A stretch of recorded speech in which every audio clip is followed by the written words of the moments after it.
Hello friends, welcome to English Shorthand class. Ready? 1, 2, 3, start.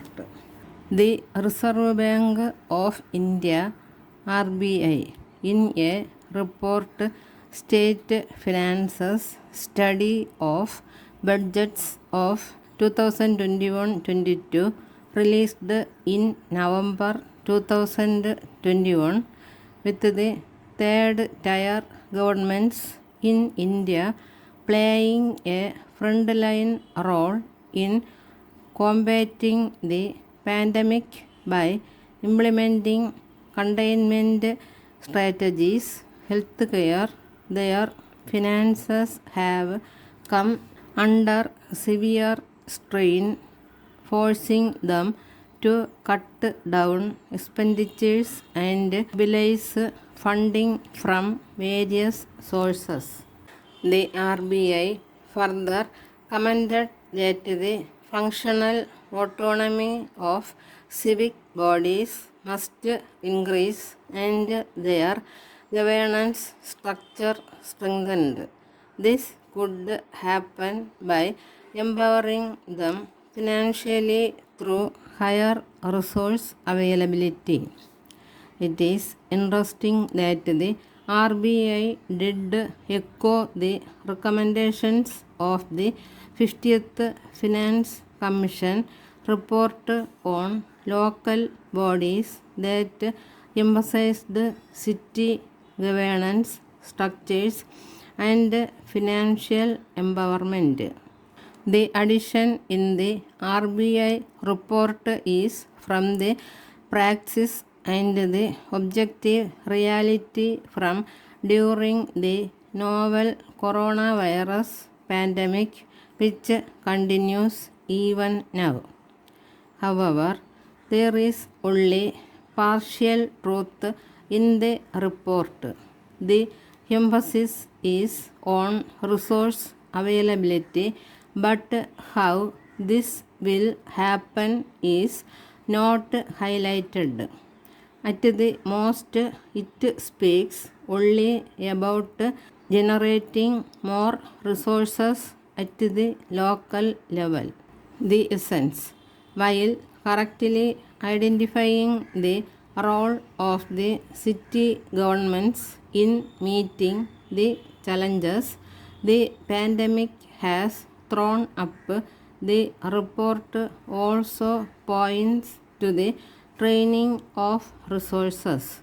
An RBI survey of 221 municipal corporations revealed that more than 70% saw a decline in revenues. In contrast, their expenditure rose by almost 71.2%. The RBI report also highlights the limited coverage of property tax and its failure in shoring up municipal corporation revenues.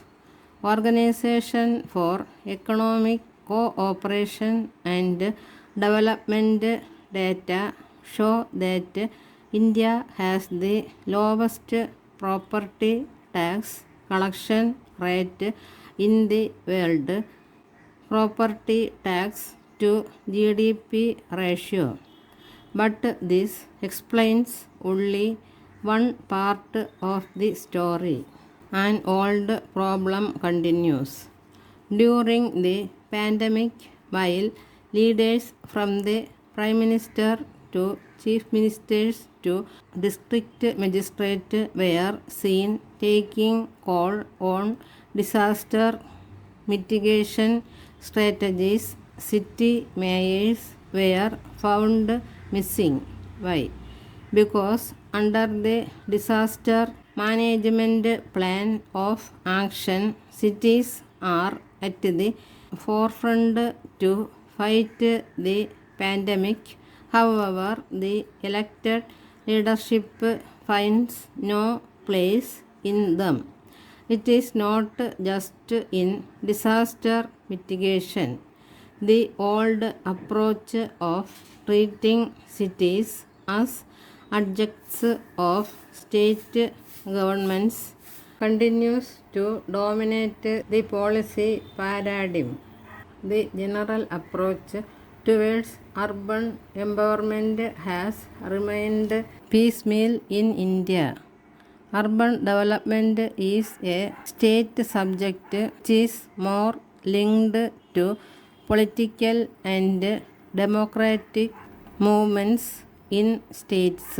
The first intervention to understand the urban and plan with a pan-Indian vision took place in the 1980s when the National Commission on Urbanization was formed with Charles Cora as its chairperson.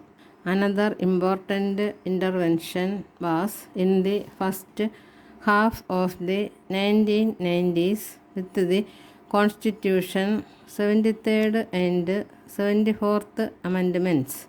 The latter refers to urban reforms empowering urban local bodies to perform 18 functions listed in the 12th schedule.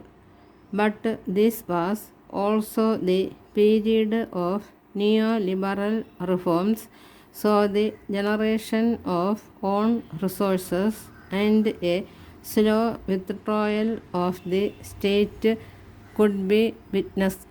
Though the democratic transfer of 18 subjects was an important element and necessary, there was, however, no mention of financial empowerment. It was linked more to the idea of competitive sites to attract investments in the urban centers by making their structures and land laws flexible.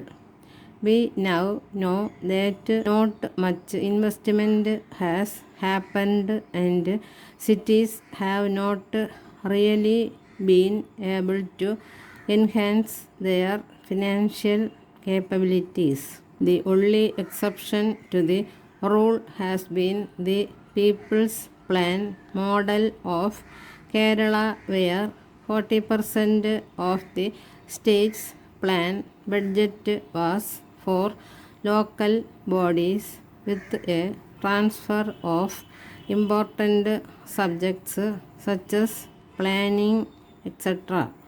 This paved the way for a new dimension to urban governance.